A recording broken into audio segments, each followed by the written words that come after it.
that helps put on this convention. And it's my pleasure to welcome you here to the 2016 Presidential Nominating Convention of the Green Party of the United States. Alright, so we're going to have a pretty light program tonight because we want you to mingle and mix and socialize and get to know each other. But we have some really amazing guests in the room tonight, so we're going to give them some time to say a few words. I'm going to turn the program over to Andrea Merida, who is a steering committee member from Colorado. And she's going to be our MC for the night. Go Broncos! Go marijuana! Broncos and marijuana. Woo! We said we're green, right? Okay. So Hillary, am I bringing our friends up? Yes. All right. So now I understand what's going on. Hi everybody, I'm Andrea Merida. And you look to be a room of greens. Are there any greens in this room? I can't hear you. All right, if you're a green, repeat after me. After me. After me. Vote Green 2016. Vote Green 2016! Again. Vote Green 2016! Vote Green 2016! Vote Green 2016! All right, you know how to say things. That's cool. Right on. As you know, and if you don't know this, I don't know what you're doing, but we are also a global party. Is that not correct? We have some amazing friends here that have come to check us out, size us up, give us some advice, and I'd like to invite some of them to come up and say a couple of words to us. First of all, we have present with us Jose Antolín Polanco, who happens to be the president of the Partido Socialista Verde, and if you don't know what that I just said, then you got a problem. You better keep up. But he is our brother from the Dominican Republic. He's going to say some things to us. And again, if you don't understand Spanish, you better keep up. But that's okay because I'm going to translate. So, señor, por favor, adelante.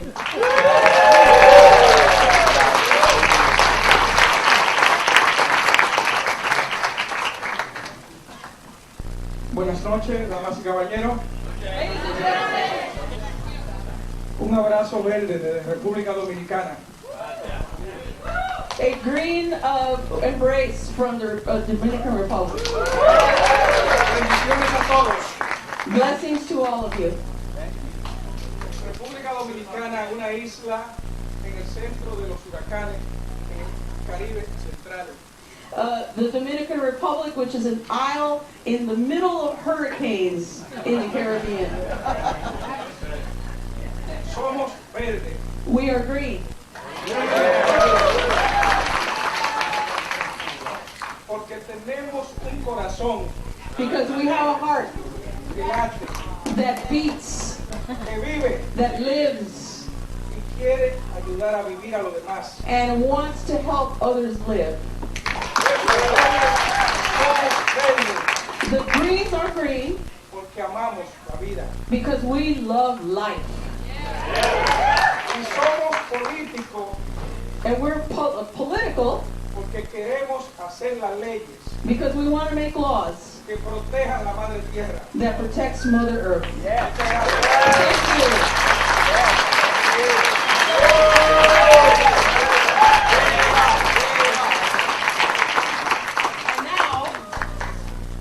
And we have the next person. Please come forward. Please come forward.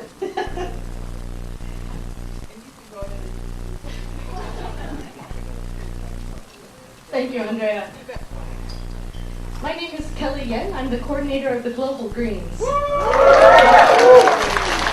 are all members of the Global Greens. And together we are members of the fastest growing political movement in the whole world right now. There are Green parties in nearly 100 countries around the globe.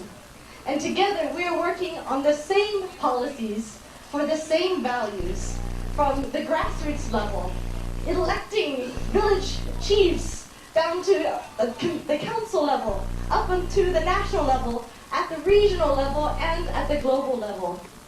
And what we do together is to support one another, to make each other stronger by building up our political impact through our ideas, aligning those ideas, having shared projects, shared campaigns at election time, campaigns that we all care about, such as electoral system reform, which is what Greens in the UK, in Pakistan, in Japan, in Taiwan, in Australia, in Canada, and here in the US we are all working on, as well as climate. So these present enormous opportunities for us to use what makes us different from our other parties out there. The fact that we are global and that we are totally aligned, we have the same culture, the same values. And so that's what we're here for. The Global Greens are here to be at your service to make that impact and scale it up.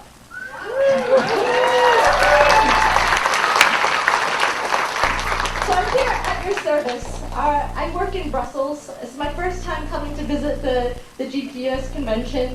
It's really an honor to be here, and I look forward to talking with each of you in the coming days so that we can build what comes out of here into the Global Greens Congress, which will be held next year in Liverpool, England, March 30 to April 2nd, so mark your calendars. It'll be the biggest gathering of Global Greens ever. Some 2,000 people will be there. We'll rent out the entire convention center. We'll have the best Beatles tribute band in Liverpool. And we'll be talking about everything over those 4 days. And it only happens once every 5 years, so it's a really a rare opportunity to make these relationships directly with the Greens in the Dominican Republic, with the Greens who are emerging in the Middle East, with Greens. I just came from Algeria, where I was meeting with the new Algerian Green Party, and they're working with a new Green Party in Morocco that's going to rent out a whole apartment building to host all Greens who will go to COP22, to provide all your logistical needs when you arrive there, and start planning the campaign. How do we influence the United Nations? How do we get our governments to ratify the treaty? So, these are the things we do, and it's really, really exciting. So it's so cool to be here with you, and I look forward to our future together. Thanks.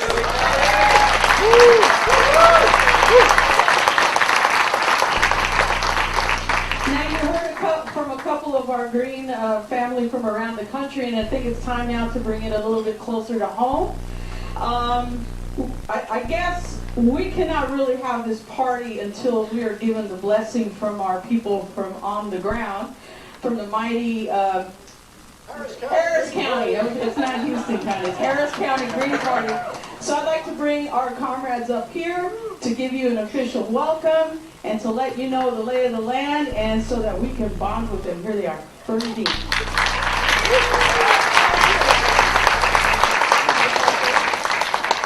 Hi there, everyone. Good evening and welcome to Houston. We are so happy to have you all here. Thank you for making the trip here. Last year when we were awarded this event, I thought, August, that's pretty late. It's gonna be pretty darn hot. I thought, the worst two things that could possibly happen, a hurricane. Okay? I think we're safe, but I think we're gonna get something after y'all go back home. Okay? Or you can have a week-long conference with temperatures 100 degrees. Okay? Not including the heat index. Okay? But that's what we're getting.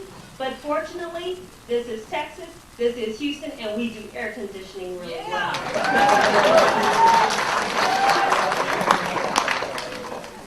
It's my hope that we all leave here bonded, knowing what we need to do to win some elections out there, have the tools to see us through our challenges, and elect some new Congress people, city council people, some education committee people, get through our universal health care issues, that we all stay in touch, create positive, effective networks, and hopefully y'all will want to come back to Houston even when you don't have a Green Party convention to come to.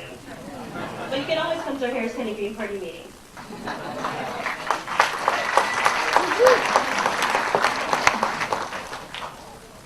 this boy from Brooklyn wants to tell you, you all come back. You hear?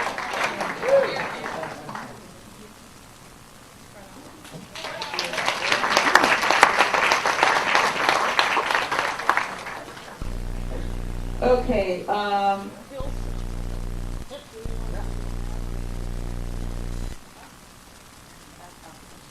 so we have a little bit of a special treat here. Not a little bit, but a big special treat. Who watches CNN? Raise your hand. Don't be shy. We'll admit it. I don't watch CNN either. You know, mainstream media, blah, blah, blah. I know.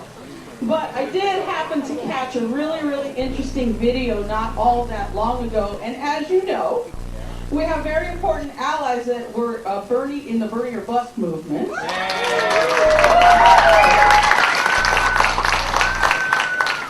And I happened to catch this super inspiring video from this leader, a spokesperson for the Bernie or Bust movement.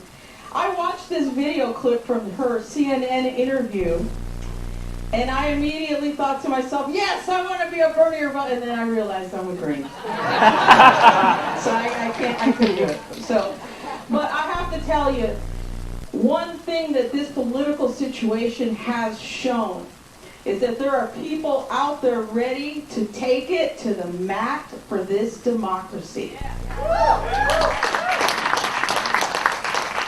And we are not, even here in the Green Party, but we are not going to take the prescribed duopoly candidate who you can't even tell one from the other policy-wise. Am I right?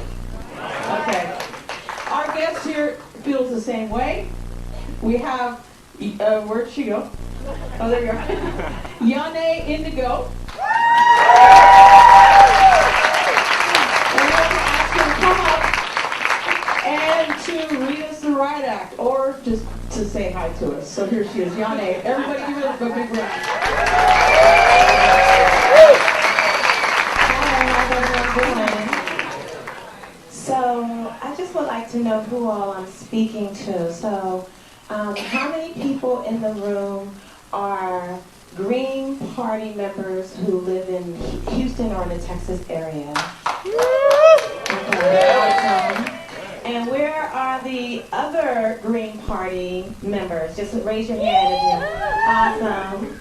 Now, are there any people here who have not traditionally been affiliated with the Green Party, but who have been supporting Bernie and are now here to learn? All right. Awesome. So, I've been a registered Democrat since I was about 21, 22 years old, so for over 20 years.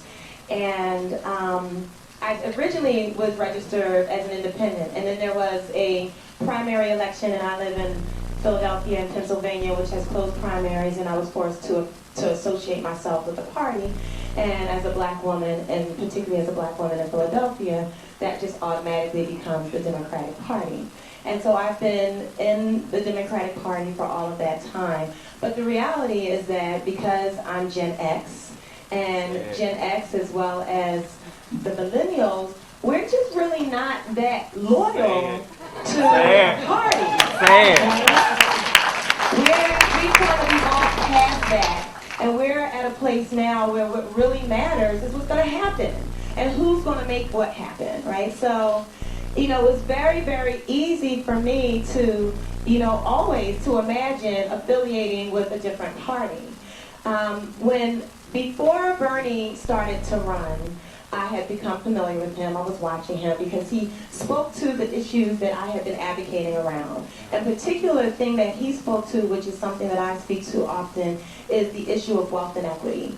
And just trying to educate people. And I'm a black woman from the poorest large city in the country. I have a master's degree and am eligible for welfare benefits. And so, I understand very, very personally what that wealth inequity looks like. And I hear, because a lot of the people, as as a woman with a master's degree, with a large set of skills, I interact with large groups of people. I interact with people who sit on porches. You know, I call them the porch sitters, and I understand. I often want to be a porch sitter, you know, when there's not a lot that you can accomplish and you don't have access to resources, there's a certain point where you just hit a wall. And you just like, you know, I'm just going to like, at least like have some smile today, right? So but I also deal a lot with elected officials. Because I do a lot of volunteering, a lot of activism. So I deal with a range of people. And I confront constantly the assumption that people make about poor people. People who don't have a lot of resources around their intellect, around their abilities, their skill set, their work ethic. And so I've constantly been working to confront those people who make those assumptions with the reality that there's absolutely no connection between these things at all, right? And so then I hear Bernie Sanders, and he's talking about these things, and I get really excited. And suddenly, there are all these additional people who are also getting really excited about these issues and coming together. And it's been a really beautiful ride because we come across people. You know, if you're an activist, that automatically means you care, right? That automatically means you care about something. You care about people, you care about the planet, and your driving force for the work that you do is that love and that passion. So what happened within this movement is that all these passionate people were running up to each other and hugging the crap out of each other all day long and then saying, let's roll up our sleeves and let's get this work done.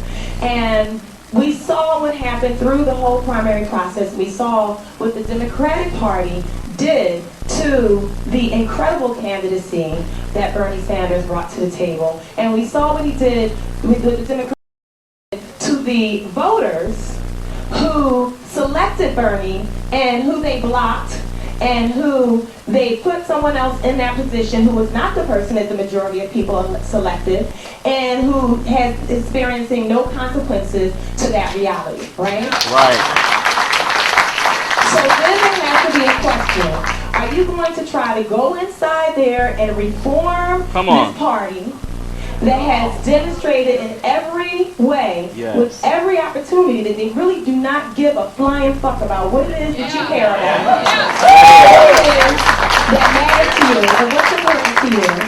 Or are you going to open up your mind to the possibility that there is something that's in place, an organization, a national organization that's already in place that actually wants to hear from and represent your needs, your interests, and your leadership. And for me, it's not a hard decision. I'm not interested in running up against a bunch of walls. I'm not interested in speaking to no one. Because if nobody's listening to you, then you're speaking to an emptiness, right? I'm not interested in that. I'm interested in having my voice, my insights, my experience. I mean, we've got in the Democratic Party people who are billionaires trying to solve the deal and the issues of poverty. Say it. How do you know? You have no understanding. You have no idea what it's like to walk into your house and your power is off. You have no idea what it's like to watch your 5-year-old daughter open up the refrigerator door and start crying. You have no idea what it's like to walk into your school, your public school, and there's no toilet paper there, and the only way toilet paper is going to get there is if you spend the money you've got when you're trying to decide whether or not to spend your last dime on toilet paper or toothpaste. Now you got to figure out if you're going to buy toothpaste for your house or if you're going to buy toothpaste for the school that your child is going to, that the government's supposed to be providing that for. And you live in a Democratic city, and you're supposed to be believing in the Democrats that run your city. How is that supposed to happen? Say it. Don't be easy, say it.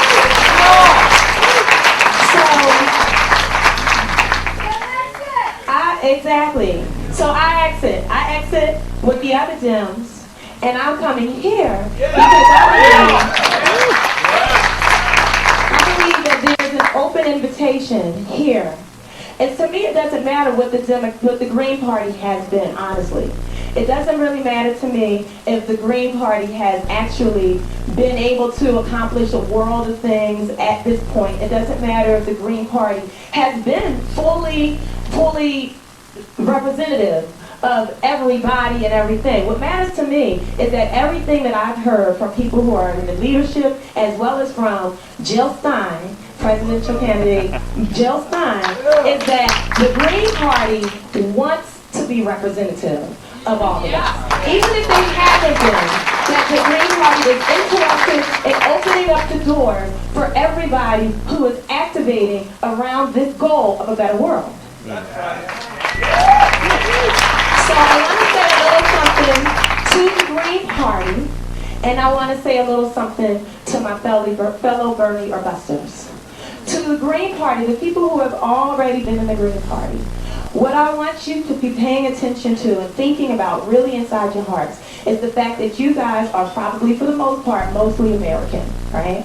And what that means is that you bring with you the intrinsic racism and the intrinsic perspectives that come with white supremacy that are ingrained in our society. And that in spite of whatever it is in your heart and whatever it is in your conscious mind that tells you something different. You may already know that all men are created equal and that all women are created equal. But there's been programming that's been ingrained in you that makes you behave as if that's not the truth. And we need to all acknowledge that so that we can counter that, because you're not going to be able to be a party that brings in a bunch of activists who are stepping up against these issues if you are unconsciously presenting those same things as an initial party, right? So that's something you're going to have to really think about and figure out how to address it. I deal with this constantly when I go into organizations. I was thinking about this earlier with somebody. I got my master's degree from Bennington College, and the program was a very, very white program. We went in there and you're looking around trying to see if there are any people who aren't white in this program. And they're very, very few. You find it eventually, but they're very few. And the program directors were like, yes, when I talked to them about it, they're like, yes, this is something we want to work on. And we decided to talk to the community and to develop a diversity initiative. And every step we took was a battle. And not because they didn't genuinely want to diversify, but because they did not have the ability to identify the white supremacist perspectives that were getting in the way of everything we were trying to accomplish, including, even though they said they've been working on this for years trying to diversify the program, and the program was very white, they still wanted to talk, those of us who were brought in to affect this, how wrong we were with everything we were trying to do. How do you know? You obviously don't know what you're doing. Or I wouldn't have had this conversation with you. But they just not understand that they don't know everything, because that's what we're taught, is that the white man knows everything and has brought everything to us. And so we need to just understand that reality and be prepared and ready to let go of some things, including some power. You're not going to be able to grow and hold on to your power, the power that you're used to. You're going to have to reimagine it. You're going to have to transform it in order to really embrace. And you have to know that if this party is going to be what it can be, if this party can be the party for the entire progressive movement, and it has the potential to do that, if this party is going to do that, then you have to know that you cannot in your mind right now know what it's going to look like 2 years from now. You have to be willing to see an absolute and complete transformation happen. And you have to ask yourself the thing that's most important. Is what's most important having the right to put your signature on something? Is the most important thing having the right to say, I did this, or to take ownership? Or is the most important thing to ensure that everybody has food? That every child is given fair access to an education, that we have a society that works for everybody. And if the latter is what's most important, then all of us need to be willing to give everything else up. We have to let go of every inch of power, every inch of ego that we have had, and begin to actually do the work and empower everybody around us.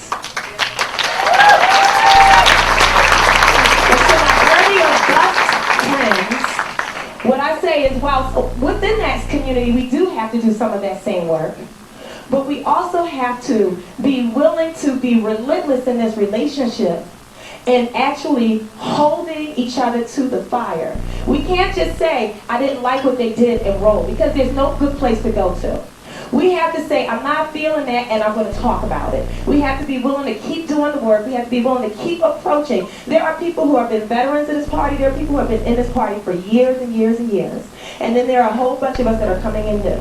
And we've got all kinds of ideas and experiences as that we're bringing to the table, but we're bringing them into something that is already here. And we got to have some balance, but we also have to keep fighting forward. And if we come up against resistance, we have to say that what we're feeling is resistance, but we also have to be willing to say, that makes sense. We have to really, this is an important time. This is an important movement. I really, really am about changing this world into a place of equity and fairness and justice and freedom. That is what my life is about. So I take all of these moments and every one of these days extremely seriously. And so I wanted to speak about this from that understanding of that seriousness. Because if we don't overcome whatever our barriers are, then this is going to be something that's lost forever. And we can't afford that. We can't afford it because if we don't do what we're supposed to do, half of Philadelphia is going to be underwater. You know what I'm saying? If we don't do what we're supposed to do, then our daughters are going to be at war in Syria and in Iran and in Palestine and who knows wherever else a Hillary Clinton or Donald Trump might be able to say that to. I don't think that it is at all coincidental that they're all of a sudden talking about adding women to the draft. They're talking about that because they know that they have wars planned and they need bodies for those wars. We have to put our bodies in the way of that effort.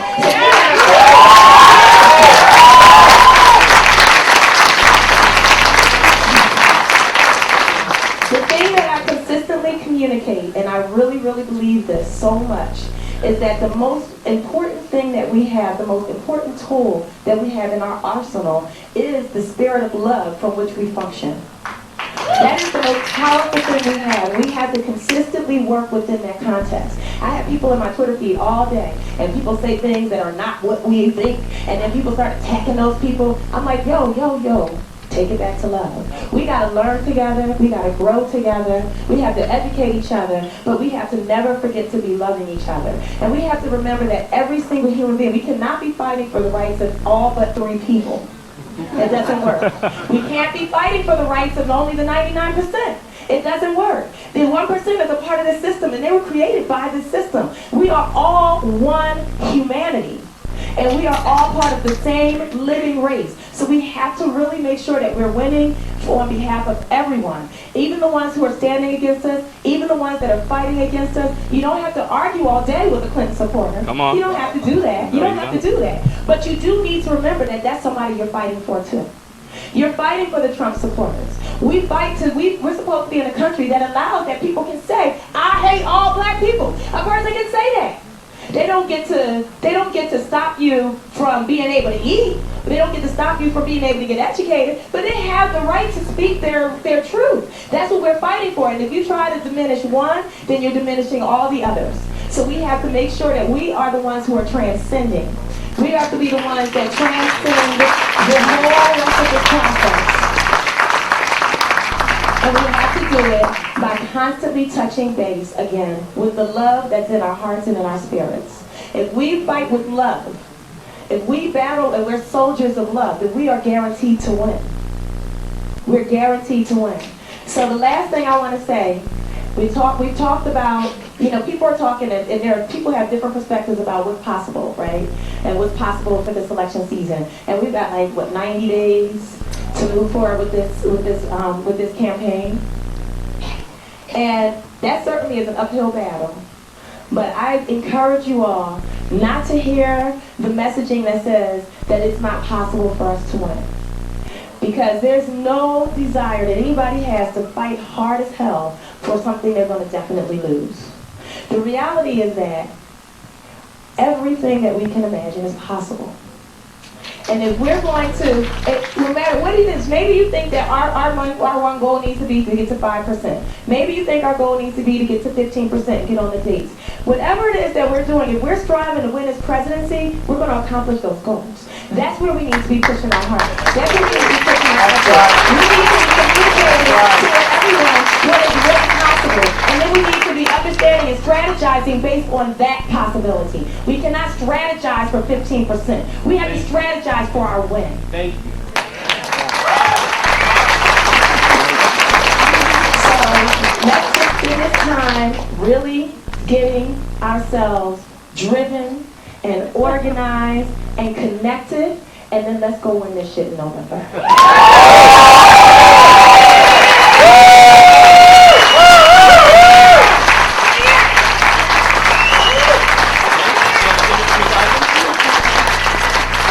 Oh my God. You got the Boston orders, right? Okay. Thank you so much. I think she needs another round of applause.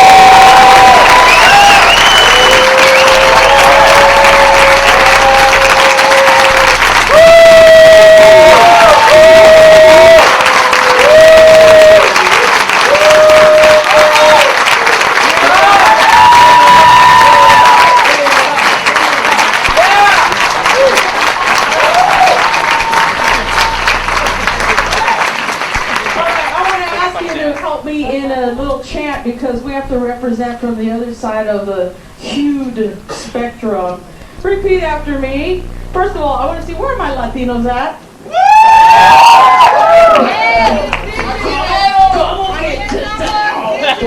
little bit more. Where's all my Latinos at?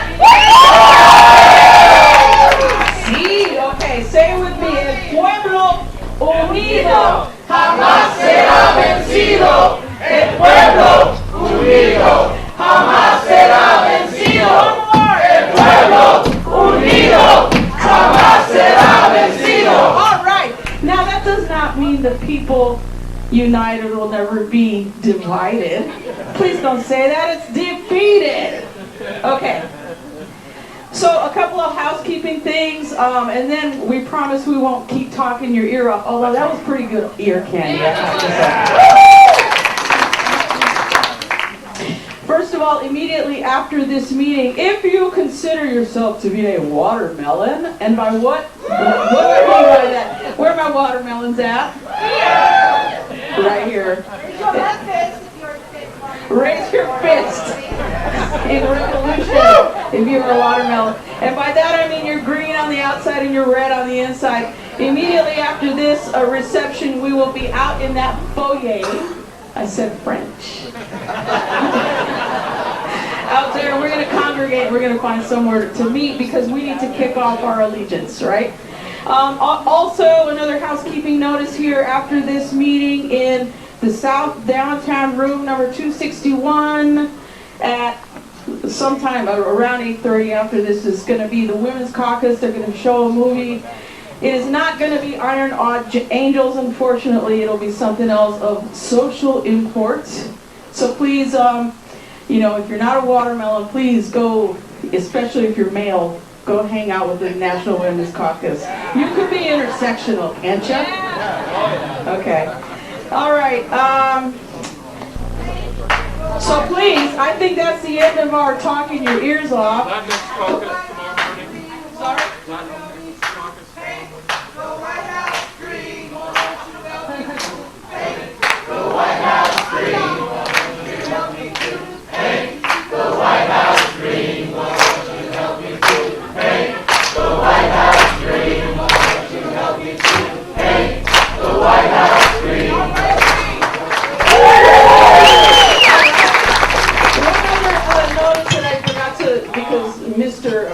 Told me I had to say so. To remind you that tomorrow we're going to be meeting in the caucus room. If you're a Latinx caucus, you all need to be there. We need to bust the doors open because we're too many. Tomorrow morning at 9:15. So we're going to start at 9. So let's all congregate for that. So we have nothing else. Thank you so much for letting us. 2 more housekeeping things. Okay, so one of the housekeeping things about the caucus and committee meetings tomorrow morning at 9:15 is that just meet in the multi-purpose room. If your group is large, you will get a room. If your group is small, you will get a table. So that we can accommodate people. The other thing is So as you can probably have gathered, our systems were a little overwhelmed by a lot of last-minute registrations. Hashtag good problems to have. This is a little bit embarrassing, but if you have meal cards that you are not using for whatever reason, you missed a dinner, you decided to go out, you slept in and didn't eat breakfast, we are actually physically out of those meal cards and we still need some. So if you are willing to donate your meal cards, please see me, and there'll also be a bucket at the registration desk tomorrow morning. And that is all. Now meet, mingle, enjoy the rest of the food. Black Caucus meets tomorrow? Yes.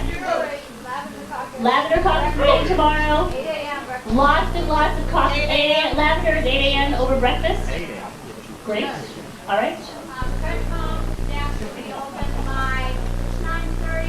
The credentialing table will be open by 9:30 in the morning. All right. Thank you.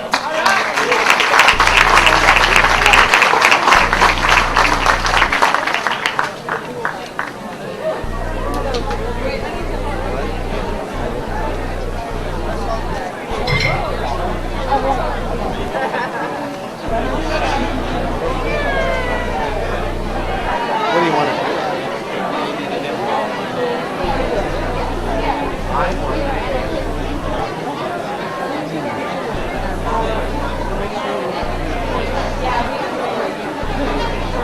Mom, look, we're live on Facebook.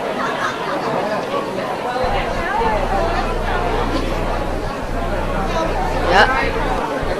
Oh. Yes.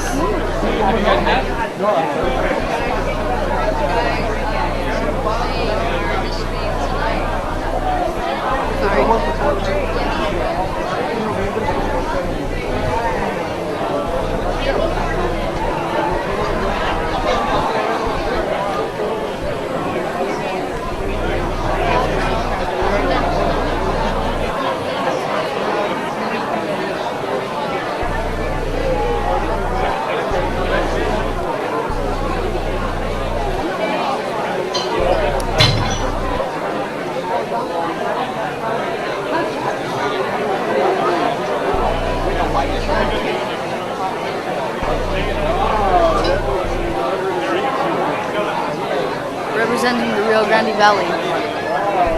Yeah.